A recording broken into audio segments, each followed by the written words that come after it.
Bernoulli's theorem समझते हैं, बहुत ध्यान से देखना। सिंपल है, बिल्कुल सिंपल मैथमेटिक्स है, सिंपल कंसेप्ट है एकदम। बर्नौलीज थ्योरम एक्चुअली है क्या, ये बाद में देखेंगे। पहले हम इसको प्रूव कर लें, जो प्रूव होगा, हमारा जो रिजल्ट निकल कर आएगा वही एक्चुअली बर्नौलीज थ्योरम है। तो यहां एक मैं ट्यूब बना रहा हूं, एक डिफरेंट क्रॉस सेक्शनल एरिया की, जिसके क्रॉस सेक्शन डिफरेंट है एट डिफरेंट एंड। दोनों एंड्स पर इसके क्रॉस सेक्शन अलग अलग है। ये मैंने बनाया x, ये बनाया मैंने क्रॉस सेक्शन y, ठीक है। और इस ट्यूब की वर्टिकल हाइट भी डिफरेंट है। यहां से इसकी हाइट है h1 और ये वाली हाइट है क्या, h2।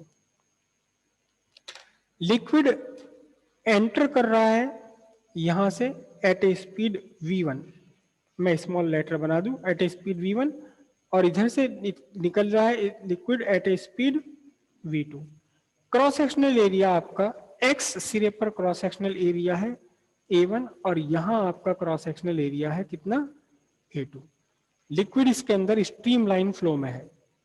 लिक्विड कैसा है, यहाँ स्ट्रीम लाइन फ्लो में है लगातार, पूरा का पूरा। एक्चुअली मैं ये बर्नौलीज थ्योरम केवल स्ट्रीम लाइन फ्लो पर ही एप्लीकेबल है, ये टर्बुलेंट फ्लो पर एप्लीकेबल नहीं है, ठीक है। तो अब हम इक्वेशन ऑफ कंटिन्यूटी लगाएं x और y पर। x और y पर इक्वेशन ऑफ कंटिन्यूटी लगाएं।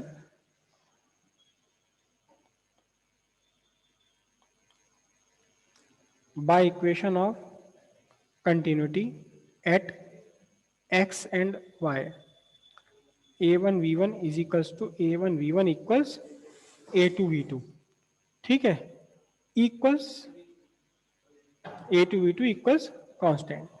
अब यहां ध्यान से देखिए कि a1 लार्जर देन a2 है, तो इसका रिजल्ट यह निकला कि v2 is larger than v1।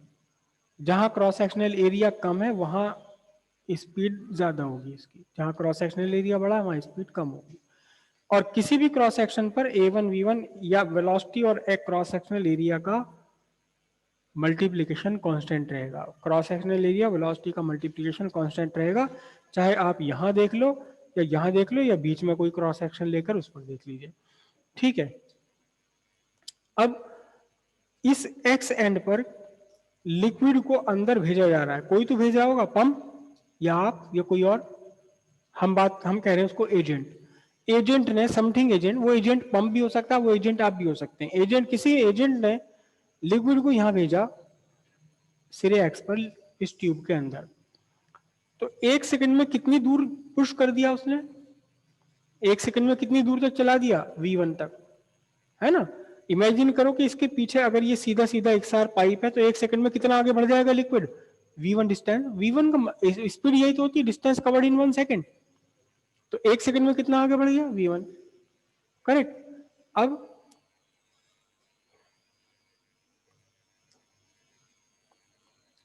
Work done by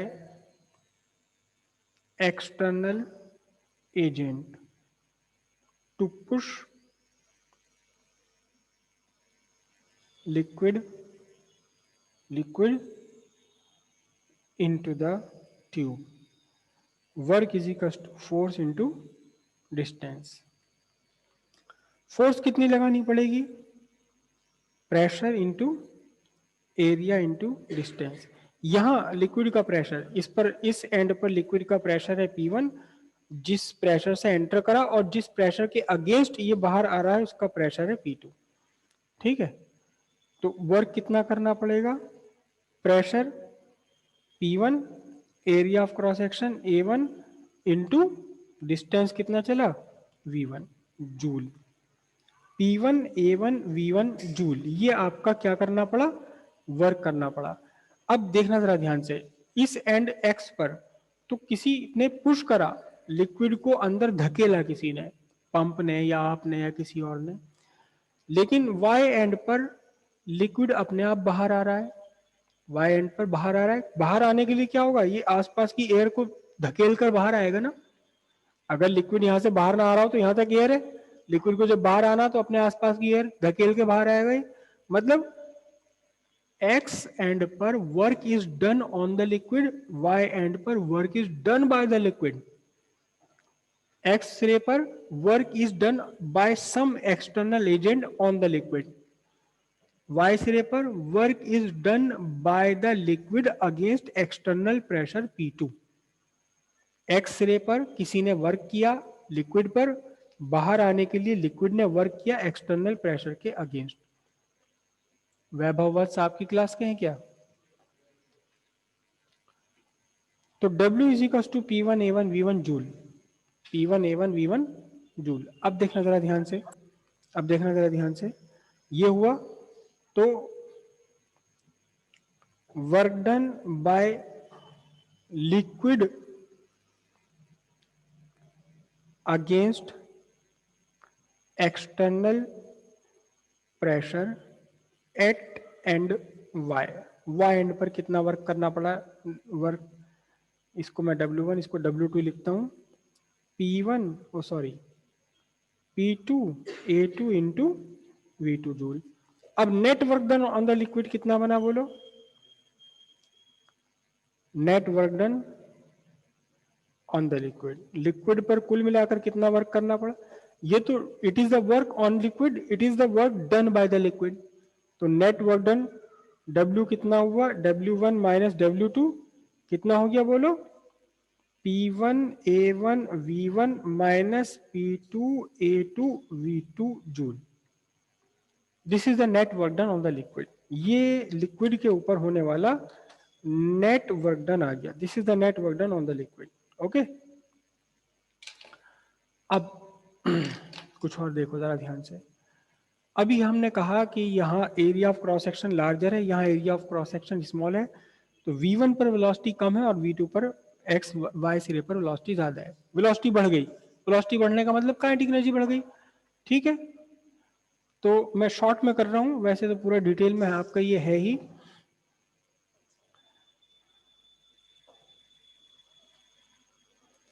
increase in kinetic energy of liquid of mass m कितना हो जाएगा? काइनेटिक एनर्जी का इंक्रीज कितना हो गया? Half m v2 square minus half m v1 square. ये वेलोसिटी वाला v1 है, क्योंकि यहाँ v2 लार्जर है तो मास m ऑफ लिक्विड का वेलोसिटी यहाँ लार्जर है, काइनेटिक एनर्जी ज्यादा है, यहाँ कम है तो काइनेटिक एनर्जी कम है। ठीक है, इसके बाद में फिर क्या होगा जरा ध्यान से देखना। फिर इसके बाद क्या होगा?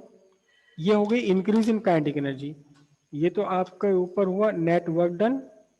ओके, और ये क्या बन गई? Increase in kinetic energy. मैंने शॉर्ट में लिख लिया, आप सब समझ गए इसे, इस बात को अच्छी तरह से।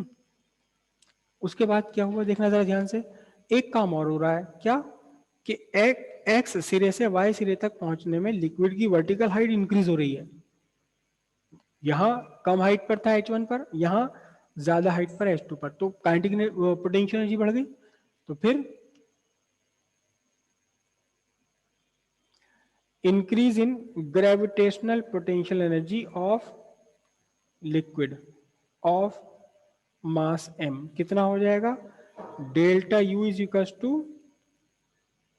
mgh2 minus mgh1।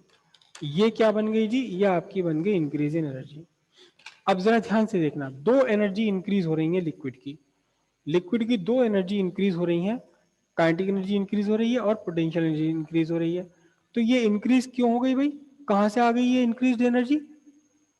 Kinetic energy बढ़ गई, पोटेंशियल एनर्जी बढ़ गई। तो ये काइनेटिक एनर्जी पोटेंशियल एनर्जी बढ़ कहां से गई? कहां से आ गई? कहां से आई ये एनर्जी? जो एनर्जी बढ़ी है ये कहां से आई है एनर्जी? है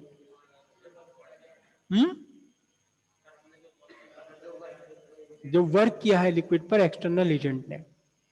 total increase in energy is equal to the total work done by external agent on the liquid. कुछ वर्क किया है एजेंट ने इसे लिक्विड को धकेलने के लिए, उन दोनों वर्क, उस वर्क ने ही क्या करा? काइनेटिक एनर्जी बढ़ा दी, स्पीड बढ़ा दी, और क्या? लिक्विड को ऊपर उठा दिया। तो ये हम क्या कहते हैं? Work energy theorem. तो work done by external agent is equals to क्या हो गया बोलो, total increase in energy of liquid, liquid की टोटल एनर्जी। अब वर्क डन कितना अभी देखना, वर्क डन अभी अभी आपने बताया वर्क डन है ये रहा, क्या है P1 A1 V1 minus P2 A2 V2 is equals to kinetic energy में इंक्रीज हुआ हाफ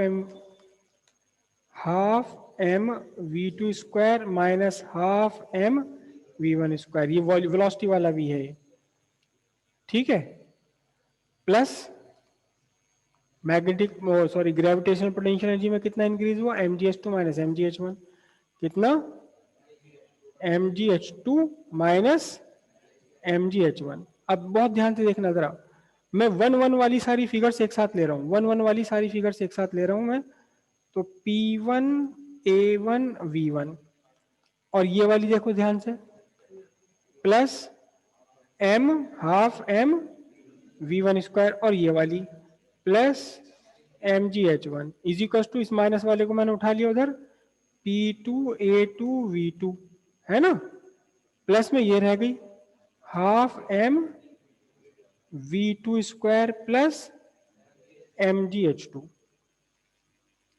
बात समझ आई?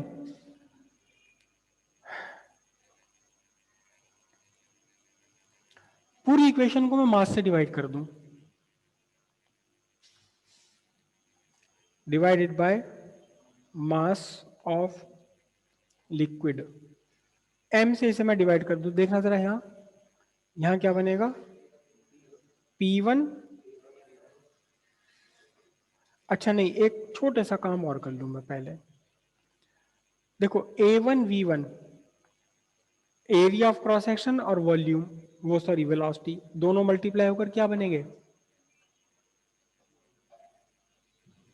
एरिया ऑफ क्रॉस सेक्शन और वॉल्यूम दोनों मल्टीप्लाई होकर क्या बनेंगे, वॉल्यूम बन जाएगा। ये थोड़ा सा वैसे मैं डिस्कस कर लूं, देखो एक ये ट्यूब है आपकी, ठीक है, यहां से क्रॉस सेक्शन, मैंने कहा कि लिक्विड के अंदर जो इसके अंदर लिक्विड फ्लो कर रहा है, ये सपोज फ्लो कर रहा है 2 मीटर पर सेकंड तक फ्लो कर रहा है, मतलब एक सेकंड बाद क्या होगा, जो लिक्विड यहां है इस जगह है, वो लिक्विड 2 मीटर आगे पहुंच जाएगा, कितने आगे पहुंच जाएगा, 2 मीटर आगे पहुंच जाएगा। तो कितना लिक्विड यहां से चला गया एक सेकंड में आगे, एक सेकंड में आगे यहां से कितना चला गया बताओ, एक सेकंड में जितना आगे चला गया, इस क्रॉस सेक्शन को मल्टीप्लाई कर दो किससे, 2 मीटर से, और 2 मीटर क्या है, स्पीड है, तो क्या निकल कर आएगा, ये वॉल्यूम निकल कर आ जाएगा। तो यहां हम कहेंगे क्या, देखो जरा ध्यान से, कि A1 V1 और A2 V2 दोनों ही क्या है, volume of liquid flowing per second.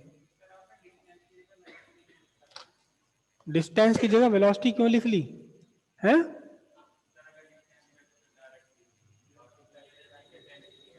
देखो जरा ध्यान से समझो। हाँ अच्छा अच्छा, आपका आपका मतलब ये है कि यहाँ डिस्टेंस को मैंने स्पीड क्यों रख ली है, नहीं यहाँ भी वही, इसीलिए मैंने डिस्टेंस को वेलोसिटी भी मैंने इसी हिसाब से लिखनी है ना, जिस हिसाब से यहाँ लिख रहा हूं मैं आपको, लेकिन क्योंकि हमें वेलोसिटी क्यों लिखनी है, क्योंकि हमें वेलोसिटी ही तो गिवन है, गिवन तो हमें वेलोसिटी है V1 और V2, तो इन्हीं को सब्स्टिट्यूट करना पड़ेगा हमें, यहाँ भी इसी को सब्स्टिट्यूट करना पड़ेगा और यहाँ भी इसको सब्स्टिट्यूट करना पड़ेगा, ठीक है। इसलिए वॉल्यूम हमने सीधे सीधे इसलिए नहीं रखा क्योंकि हमें वेलोसिटीज V1 और V2 की टर्म्स में निकाल करके लाना है इसको। देख लो भाई, ध्यान से देख लो, हमें कई बार वॉल्यूम फाइंड करना होगा और वॉल्यूम फाइंड करने के लिए हम क्रॉस सेक्शनल को स्पीड से मल्टीप्लाई कर देंगे। ये लिक्विड है, ये ट्यूब है, इसके अंदर लिक्विड फ्लो कर रहा है, ऐसे लिक्विड इधर को फ्लो कर रहा है ये, और इस लिक्विड की स्पीड है 2 मीटर पर सेकेंड। मतलब क्या है कि अभी जो लिक्विड यहाँ है, एक सेकंड के बाद वो 2 मीटर आगे बढ़ जाएगा, 2 मीटर आगे बढ़ जाएगा ना, तो 2 मीटर में कितना लिक्विड आगे बढ़ा, कितना लिक्विड फ्लो हुआ, ये वाला पूरा लिक्विड फ्लो हुआ। इसे कैसे फाइंड करेंगे हम, cross sectional area into height, cylinder बन गया ना ये, सर्कुलर बेस हो गया इसका, ये हाइट हो गई, कितनी, 2 मीटर, लेकिन 2 मीटर एक्चुअली क्या है, वेलोसिटी है 2 मीटर पर सेकेंड। तो जब हम आप क्रॉस सेक्शनल एरिया को वेलोसिटी से डिवाइड मल्टीप्लाई कर दोगे तो आपका वॉल्यूम आएगा, लेकिन वॉल्यूम भी खास वॉल्यूम, वॉल्यूम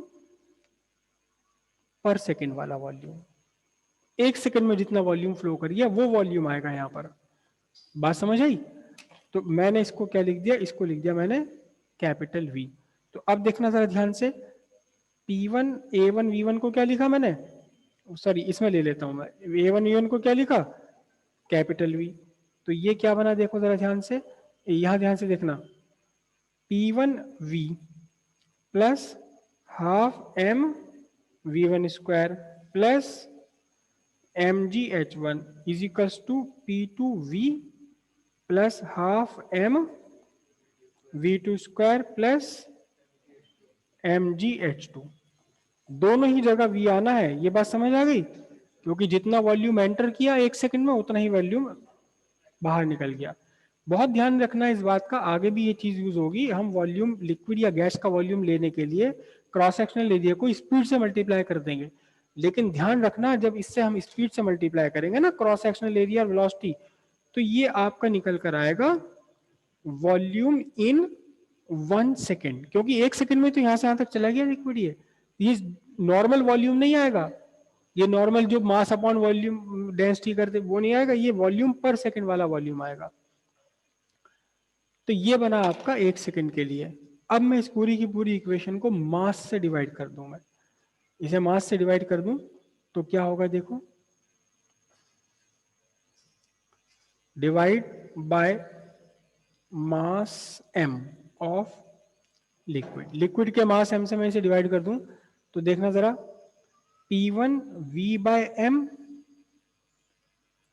प्लस m तो cancel, mass per unit times है, तो क्या बचा आपका half V1 square plus m cancel GH1 is equals to कितना बना, P2 V by m, volume volume वाला V है, plus half V2 square plus GH2। V by m क्या बनेगा बताओ जरा, मास अपॉन वॉल्यूम अगर होता, मास अपॉन वॉल्यूम होता तो क्या बन जाता है, 1/ρ बन जाता है ना, मास अपॉन वॉल्यूम हो तो रो बन जाता है, लेकिन ये वॉल्यूम बाय मास है तो 1/ρ बन जाएगा। अब इसे हम क्या लिख सकते हैं, P1/ρ plus plus half V1 square plus GH1 is equal to P2/ρ plus half V2 square plus GH2। थोड़ा सा इनकम्प्लीट रह गया, जरा ध्यान से देख लो। Pressure energy per unit mass हमने निकाला था GH है ना। थोड़ा सा इसमें मैं थोड़ी सी कहानी और कर रहा हूं, थोड़ी सी कहानी इसको आगे बढ़ा रहा हूं, देखना जरा ध्यान से। H rho G upon rho से मल्टीप्लाई कर दिया, रो से डिवाइड कर दिया। अच्छा H रो G क्या बन गया देखना, H rho G pressure of liquid है upon rho, joule per kg. तो pressure of liquid upon density of liquid, ये क्या है actually, pressure energy per unit mass. समझ आ गई बात इतनी? अब वापस इस पर आ जाओ, देखना। अच्छा अभी तो हमने ये लिया है दो क्रॉस सेक्शन के लिए, P1 upon rho plus half V1 square plus half GH1 plus ये। अगर हम बीच में कहीं एक तीसरा क्रॉस सेक्शन और बना लें, यहाँ पर एक तीसरा क्रॉस सेक्शन में और बना लूँ यहाँ, तो इसका क्रॉस सेक्शनल एरिया A3 हो, वेलोसिटी V3 हो, हाइट H3 हो, तो बता सकते हो इसमें क्या चेंज आएगा, इसमें क्या चेंज आ जाएगा। अगर यहां मैंने एक तीसरा क्रॉस सेक्शन बना लिया जिसकी वर्टिकल हाइट है H3, यहां वेलोसिटी है V3, प्रेशर है P3 है ना, और क्रॉस सेक्शनल एरिया है इसका A3। अगर मैं ऐसे बना लूं तो ये हमारे आखिर के रिजल्ट में क्या डिफरेंस आएगा, 1 की जगह 3 आ जाएगा या 2 की जगह 3 आ जाएगा। अगर मैं इन दोनों को लूंगा तो 1 और 3 आ जाएगा, इन दोनों को लूंगा तो 3 और 2 आ जाएगा। और अगर तीनों को लेंगे तो क्या आ जाएगा, तीनों को लेके इस इक्वल टू में, इस इक्वल में P3 upon rho plus half V3 square plus GH3 है ना। इसका मतलब कहीं भी कोई भी क्रॉस सेक्शन ले लें आप, कहीं भी क्रॉस सेक्शन ले लें, कोई सा भी क्रॉस सेक्शन ले लें, तो P बाय रो, जो भी क्रॉस सेक्शन लिया उस क्रॉस सेक्शन पर pressure by rho plus half V square plus GH equals क्या रहता है, ये कांस्टेंट रहता है। किसी भी एक क्रॉस सेक्शन पर ले लो जहां प्रेशर P है, जहां वेलोसिटी V है, जहां हाइट h है, तो इन सब का सम कांस्टेंट रहेगा। अब देखना तो जरा ये क्या चीज बन गई, बहुत ही प्यारा सा रिजल्ट निकल कर आया। ये P बाय रो क्या है, ये है pressure energy per unit mass plus ये क्या चीज है, पीछे फ्लैशबैक में जाए थोड़ी देर के लिए, ये है आपका हाफ V स्क्वायर, क्या चीज है, काइनेटिक एनर्जी पर यूनिट मास। और ये GH क्या है, GH है gravitational potential energy per unit मास। तो ये इक्वेशन बनी क्या कि pressure energy per unit mass plus kinetic energy per unit mass plus gravitational potential energy per unit मास, तीनों का सम हमेशा क्या रहता, कांस्टेंट बना रहता है, कांस्टेंट बना रहता है। और यही क्या चीज है, यही है बर्नौलीज थ्योरम। मतलब यह है कि लिक्विड के फ्लो में, स्ट्रीमलाइन फ्लो में, स्ट्रीमलाइन फ्लो की बात है कि बस ये स्ट्रीमलाइन फ्लो में, ट्यूब ऑफ फ्लो में कहीं भी किसी भी जगह पर अगर आप देखेंगे तो pressure energy, kinetic energy, gravitational potential energy, कहीं भी 2 जगह 3 जगह 10 जगह देख लो आप, इन तीनों का सम एक सा रहेगा।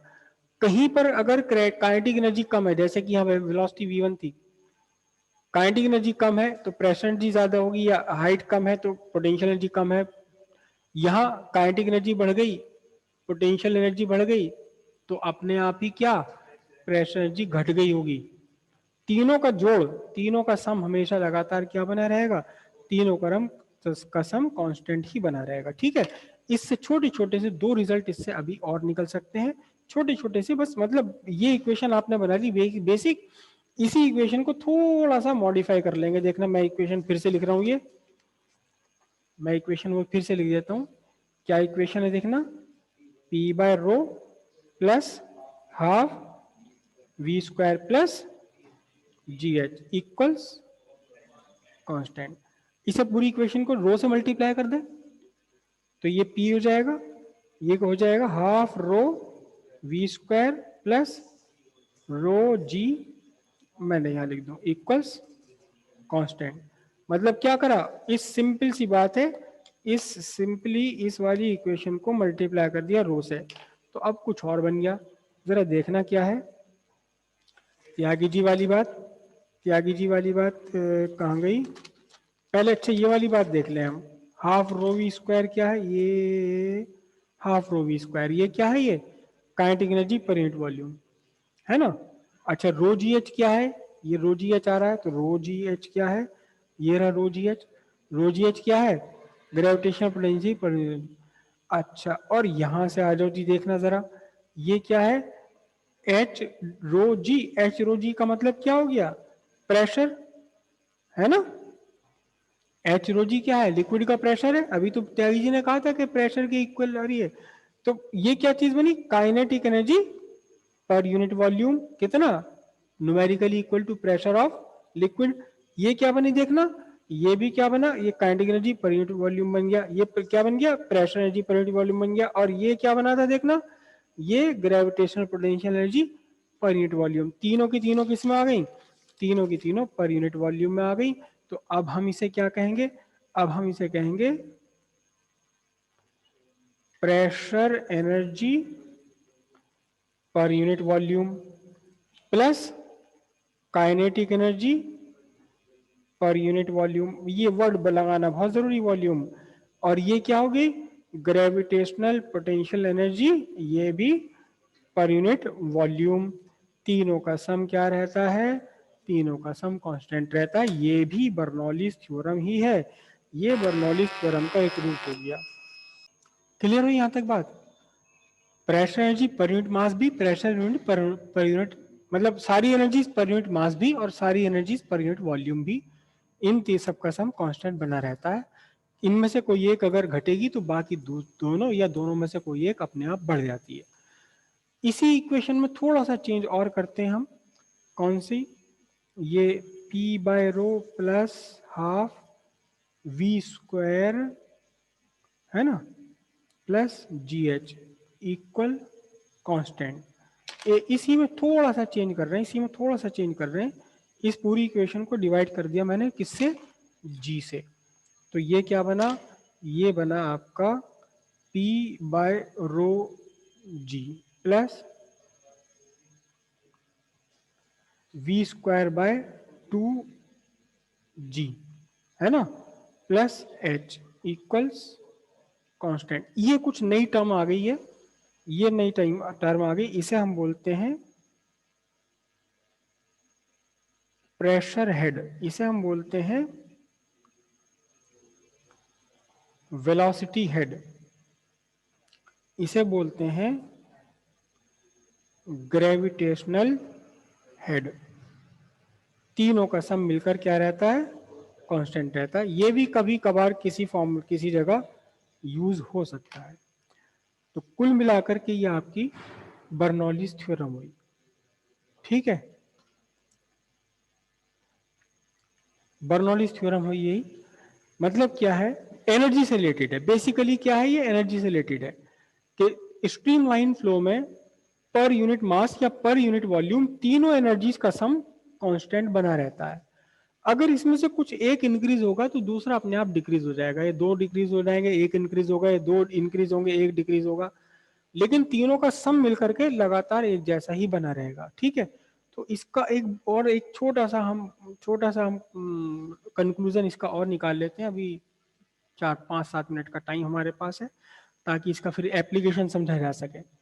ठीक है, मैं यहां से इक्वेशन उठा रहा हूं। कौन सी वाली इक्वेशन उठा रहा हूं मैं? ये वाली, है ना। ये इक्वेशन क्या है? ये pressure energy per unit volume plus half rho it is rho not V square plus rho G H equals constant. ठीक है, अब ये मान के चलो कि कहीं पर हॉरिजॉन्टल फ्लो है in horizontal flow of liquid, तो H1 और H2 तो आपके इक्वल होंगे। इसका मतलब ये कैंसिल हो जाएगा। अच्छा, मैं इसी को लिख लूँ जरा, देखना ध्यान से। मैं इसी को कंक्लूजन के फॉर्म में लिख रहा हूँ, P1 plus half rho V1 square plus rho G H1 is equals to what? P2 plus half rho V2 square plus rho G H2। तो इस हॉरिजॉन्टल फ्लो में H1 और H2 इक्वल है, ये वाली तो आपकी कैंसिल हो गई। क्या बचा आपके पास? आपके पास बचेगा P1 plus half rho V1 square is equal to what? P2 plus half rho V2 square. Correct. अब जरा ध्यान से देखना, अगर कहीं ऐसा इत्तेफाक पड़ रहा है कि V1 ग्रेटर देन V2 है, कहीं पर ऐसा इत्तेफाक पड़ रहा है फ्लो में कि V1 की वैल्यू V2 से ग्रेटर है, तो सर्टेनली रिजल्ट आपका क्या निकलेगा कि जिधर ग्रेटर है V1, तो ये बड़ी क्वांटिटी हो गई, बराबर रखने के लिए P1 को क्या होना पड़ेगा? लेस देन होना पड़ेगा P2। और अगर किसी केस में ऐसे है कि V2 आपका ग्रेटर है किससे? V1 से, तो इससे का रिजल्ट क्या निकलेगा कि P2 smaller than P1। Simple सी बात है कि अगर वेलोसिटी बढ़ेगी तो प्रेशर कम हो जाएगा, अगर वेलोसिटी बढ़ी तो प्रेशर कम हो जाएगा, वेलोसिटी घटी तो प्रेशर इंक्रीज हो जाएगा। जहां वेलोसिटी ज्यादा है वहां प्रेशर कम, जहां वेलोसिटी कम वहां प्रेशर ज्यादा हो जाएगा। और यही वो प्रिंसिपल है जिस प्रिंसिपल पर राइट ब्रदर्स का एरोप्लेन उड़ने लगा, कि जहां वेलोसिटी ज्यादा है वहां प्रेशर कम, जहां वेलोसिटी कम है वहां प्रेशर ज्यादा। वो नहीं जानते थे बर्नौलीज थ्योरम, लेकिन बाय द वे उनका स्ट्रक्चर ऐसा बन गया। बहुत मेहनत करी उन्होंने, सालों लगाए, ऐसे थोड़ी ना कि रात को लगे और सुबह एरोप्लेन तैयार करके खड़ा कर दिया। सारा लाइफ उनकी खत्म हो गई थी दोनों भाइयों की इसी काम में, लेकिन बन गया था। तो बाय द वे उनका स्ट्रक्चर ऐसा बन गया कि वो बर्नौलीज प्रिंसिपल पर काम करने लगा। एरोप्लेन जो उड़ता है वो काम करता है बर्नौलीज प्रिंसिपल पर। ये बर्नौलीज प्रिंसिपल पर कैसे काम करता है ये